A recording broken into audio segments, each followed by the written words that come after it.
Fridge খুলে দেখলাম মাত্র দুটো ডিম আছে। বের করতে না করতে হাত থেকে ধপ করে পড়ে গিয়ে ফেটে গেল। ভাগ্যিস প্লাস্টিকে ছিল। আমি একটু জল গরম করে দেখো আমি জলের মধ্যে আমি ডিমটা প্লাস্টিক সমেতই দিয়ে দিয়েছিলাম, ওতেই কিন্তু সেদ্ধ করে নিয়েছি। আর ওদিকে ভাতে আলু দিয়ে দিয়েছিলাম। আজকে ডিনারটা করব ভেবেছিলাম যে ডিম সিদ্ধ, আলু সিদ্ধ আর ঘি। আর কি করব বলো, আমার ডিমটা ফেটে গেল।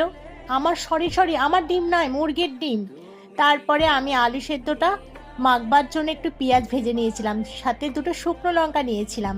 আর ওই ডিমটা ভালো করে সেদ্ধ করে নিয়ে আর সব কিছু একসঙ্গে দেখো, ডিম, লঙ্কা, পেঁয়াজ আর একটু সর্ষের তেল, নুন দিয়ে ভালো করে মেখে নিয়েছি। আর সাথে একটু ঘি নিয়ে নিয়েছি।